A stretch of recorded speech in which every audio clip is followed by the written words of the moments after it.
왜 집단은 이타적인 사람을 처벌하느냐 그 말이에요. 아니 조직에서 조직 구성원들이 지금 100명 있는 회사라고 가정하자면 그 안에서 조직의 목표를 위해서 조직의 미래를 위해서 헌신적으로 일하고 열심히 일하는 사람 박수 쳐줄 것 같은데 대중은 그렇게 안 한다는 이야기예요.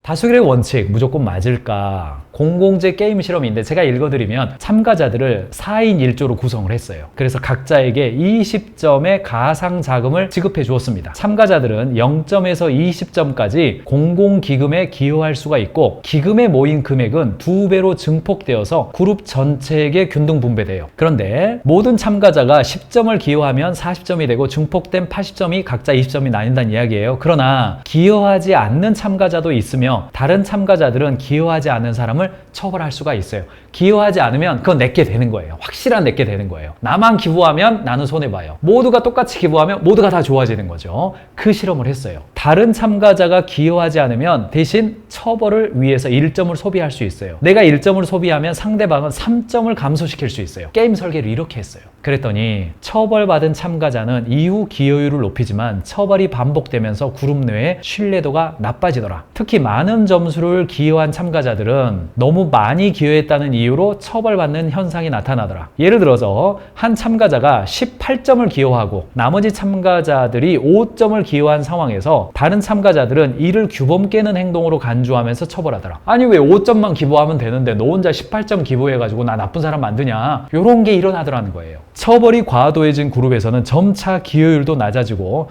협력 의지와 집단의 행복감도 떨어지더라. 처벌 받아본 사람은 기여를 오히려 더 적게 하고 기여하던 사람도 처벌함으로써 이 사람이 처벌받은 거에 대해서 기여율이 높아질 거에 대한 신뢰가 없는 거죠. 그래서 결과적으로는 과도한 처벌이 신뢰와 협력을 저해하며 집단의 긍정적 동력을 손상시킬 수 있다 라는 이야기입니다. 조직과 사회에서도 처벌보다는 긍정적 보상과 신뢰를 바탕으로 한 협력 메커니즘이 보다 효과적이다. 이게 이제 그 유명한 MIT 공대의 공공재 게임 실험이라고 하는 것이 있습니다. 리더십에서 굉장히 종종 인용되는 여러 책에서 인용됐습니다. 그런데 제가 지금 말씀드리고 싶은 건 뭐냐? 왜 집단은 이타적인 사람을 처벌하느냐 그 말이에요. 아니 조직에서 조직 구성원들이 지금 100명 있는 회사라고 가정하자면 그 안에서 조직의 목표를 위해서 조직의 미래를 위해서 헌신적으로 일하고 열심히 일하는 사람 박수 쳐줄 것 같은데 대중은 그렇게 안 한다는 이야기입니다.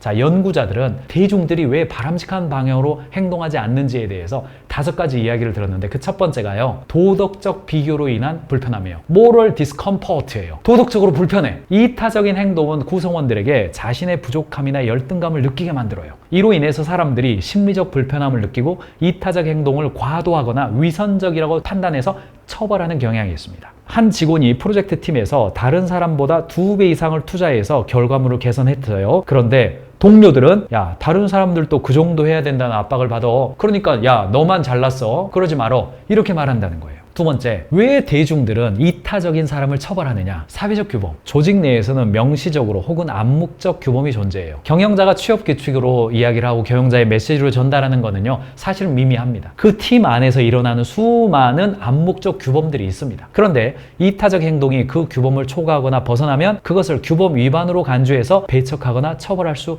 있다는 이야기입니다. 조직 내에서 야근 문화를 깨기 위해서 정시에 퇴근하니까 다른 동료들이 혼자 규칙을 바꾸려 한다라고 비난하거나 불만을 표시하는 게 있죠. 또 부산에 출장을 가요. 부산 출장 갑니다. 그런데 모두가 다 전날 미리 가가지고 그 부산 호텔에서 하룻밤을 자고 다음날 일을 하는 문화가 있었어요. 그런데 신입사원이 들어와가지고 아이고 저는 비용 아껴드리기 위해서 새벽에 KTX 타고 가겠습니다. 그러면 그 사람 사회적 규범 위반이죠. 세 번째, 이거는요 경영자가 직원들에게 선한 의도를 가지고 뭔가 했을 때 나타나는 오해 중에 하나예요. 의도에 대한 불신입니다. 이타적 행동이 순수한 동기에서 나온 것인지 아니면 숨겨진 의도가 있는 것인지에 대한 의심, 이것이 처벌의 원인이 될 수가 있습니다. 경영자나 조직 내의 리더가 또 선한 의도를 가지고 어떤 이타적 행동을 해요. 근데 직원들이 느낄 때에는 이거 뭐 좀 가스라이팅이 시작되는 건가? 이렇게 할 수가 있다는 이야기예요. 한 팀장이 직원들에게 갑작스러운 복지를 제공했을 때 직원들이 이를 순수한 배려가 아니라 상부에게 잘 보이려는 행동이라고 해석하면서 반감을 품기 시작할 수가 있다는 겁니다. 자, 네 번째, 집단 내의 위계와 역할의 균형에 대한 위협을 받았기 때문에 그렇다는 거예요. 역할 균형점이 있는데, 힘의 균형이 있는데 한 사람이 등장해가지고요 헌신적으로 일을 해버리면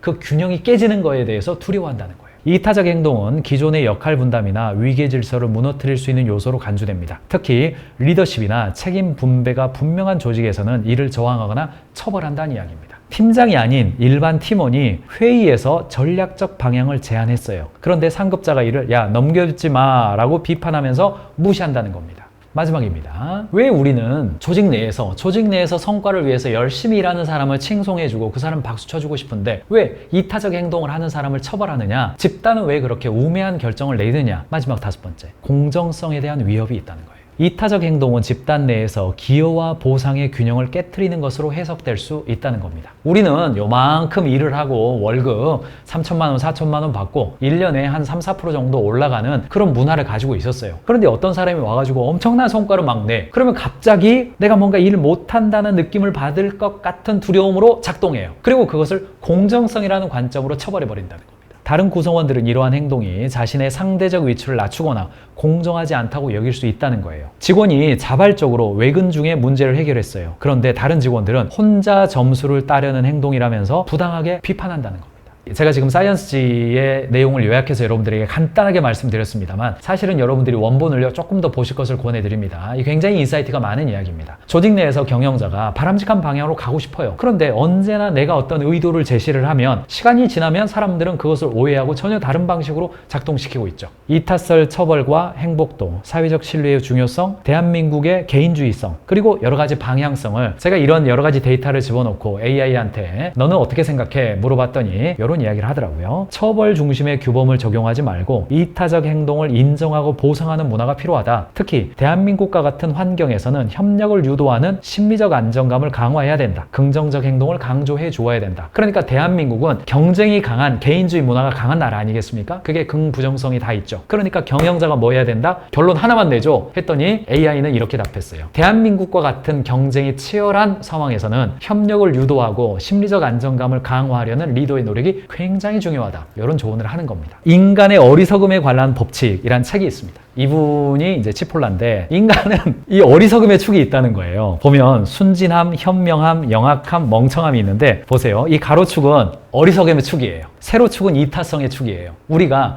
이타적인 거랑 현명한 거를 구별 못하는데 자 여기 보세요. 현명함이 여기 있습니다. 위에서 돌이 떨어져요. 그런데 이 주인공이 다른 사람도 피하게 해주고 나도 피하면 이건 현명함이죠. 그런데 이쪽도 있습니다. 다른 사람은 피하게 해주면서 나는 돌이 맞아 죽죠. 순진한 거죠. 순진한 거예요. 그런데 아래로 내려가면 뭐냐? 이쪽은 뭐냐? 멍청한 게 있습니다. 명청함과 영악함이 있어요. 영악함 뭐냐? 위에서 돌이 떨어지니까 옆에 있는 사람을 위로 올려가지고 내가 피하는 건 영악한 거죠. 그런데 이쪽에 있다는 겁니다. 돌이 떨어지네 하면서 다른 사람도 못 피하게 하면서 나도 죽는 케이스도 있다는 거예요. 치폴라는 이런 케이스가 우매함의 법칙이고 집단적 의사결정을 할 때에 많이 나타나는 현상이다. 이렇게 지적을 했습니다. 자, 이탈리아 경제학자 카를로스 M. 치폴라 인간 우매함에 관한 기본 법칙 이야기를 했어요. 첫 번째 법칙, 우리는 항상 그리고 필연적으로 우리가 생각하는 것보다 훨씬 더 많은 우매한 사람들이 존재한다. 두 번째 법칙, 어떤 사람은 우매함의 확률이 그 사람이 가진 다른 특성과 무관하게 동일하다. 이 사람이 부, 명예, 학식, 똑똑하고 많이 배웠고 박사가 된다 하더라도 우매함을 보일 수 있다라는 이야기예요. 세 번째, 우매한 사람은 타인에게 피해를 주면서 동시에 자기 자신에게도 이익이 없는 혹은 스스로도 손해를 보는 행동을 하기도 한다. 우매하지 않은 사람들은 언제나 우매한 사람들의 파괴력을 과소평가한다. 설마 저렇게까지 하겠어? 라고 하는데 그 이상을 한다. 다섯 번째, 우매한 사람은 가장 위험한 존재다. 악의적인 사람보다도 우매한 사람이 더 위험하다고 결론 짓는 이유, 악인은 적어도 자신의 이익을 위해서 행동하지만 우매한 사람은 자기조차 이익이 없음을 몰라요. 그래서 치폴라는 비판적 사고, 치폴라는 여러 가지 대안을 이야기해 주는데 제가 이거를 다 때려 집어넣어가지고 챗GPT한테 그러면 기업 내에서 이런 우매함의 법칙이 작동하지 않고 바람직한 방향으로 엣지 있는 사람으로 가려면 어떻게 해야 돼? 했더니 이렇게 답을 다 4가지를 주더라고요. 들어보세요. 1번, 비판적 사고와 책임의식 강화. 본 회퍼와 한나 아렌트가 지적한 생각의 중단이나 사유의 부재가 조직적 붕괴를 초래할 수 있다는 걸 명심해야 된다. 중소기업 경영자는 구성원들에게 스스로 사고할 수 있는 자율권을 부여하고 잘못된 선택에 대한 책임의식을 갖도록 해줘야 된다. 자율권, 스스로 사고할 수 있는 주체적 사고, 근데 목적이 있게 만들어야 된다. 두 번째, 집단적 맹종과 멍청함에 대해서 경계해야 된다. 리더는 언제나 나도 틀릴 수 있다. Stay foolish. 나도 틀릴 수 있고 여러분들도 틀릴 수 있습니다. 하던 행동이 꼭 다 맞는 건 아닙니다. 얘기해줘야 된다. 세 번째, 장기적 관점의 의사결정 시스템을 갖추어야 된다. 중소기업이라 하더라도 장기적인 리스크와 윤리적인 고려를 반영하지 않는 보상 시스템 갖춰서는 안 된다. 마지막으로 윤리적 기준과 조직 문화를 정비해야 된다. 악의 평범성이라고 하는 것은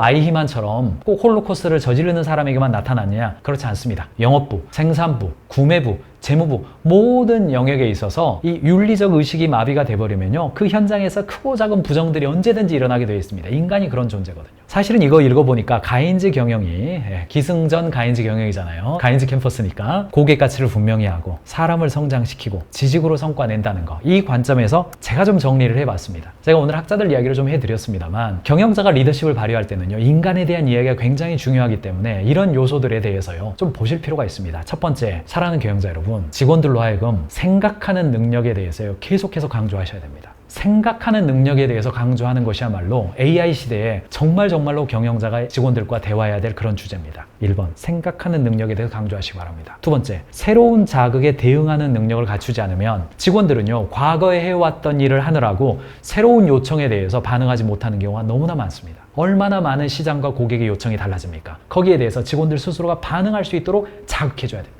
그리고 그 변화에 새로운 방식으로 반응하는 능력 키워야 됩니다. 옛날에 일해왔던 거 작년엔 어떻게 했습니까? 물어보지 마시기 바랍니다. 미래에 포커스 하셔서 이 고객의 요청에 대해서 우리가 응하기 위해서는 어떤 것을 하지 말아야 되고 어떤 것은 새롭게 해야 되는지 계속 질문하셔야 됩니다. 그래야 변화에 성공할 수 있습니다. 그리고 네 번째, 복잡한 것을 단순화하지 않는 능력 중요합니다. 우리가 회의할 때 종종 경영자가 야, 심플하게 말해봐. 왜 복잡해? 여러분들, 사랑하는 경영자 여러분, 복잡하냐 단순하냐가 중요한 게 아닙니다. 그 말하고 있는 것이 진실이냐가 중요합니다. 진실이 복잡한 것을 왜 단순하게 이해하려고 하십니까? 진실이 복잡하다면 복잡한 내용을 들어가서 그 진실대로 이해하는 게 중요합니다. 직원들로 하여금 복잡한 게 있다면 복잡하게 설명해도 괜찮다고 이야기하시기 바랍니다. 중요한 것은 복잡하냐 단순하냐가 중요한 게 아니라 그 이야기가 진실이냐가 중요합니다. 마지막으로, 기존에 알던 가설을 바꾸려는 능력 필요합니다. 스티브 잡스가 했던 말 중에 굉장히 유명한 말이 있습니다. 내가 오늘 믿는 것은 내일 믿지 않을 가능성이 있다. 상황이 바뀌면 내가 가지고 있는 가설을 고객 중심으로 정확하게 내가 바꾸겠다 했던 이야기가 있습니다. 사랑하는 경영자 여러분, 비즈니스는 다수결의 원칙이 아니죠. 동시에 리더십도 다수의 의견을 따르는 것이 아닙니다.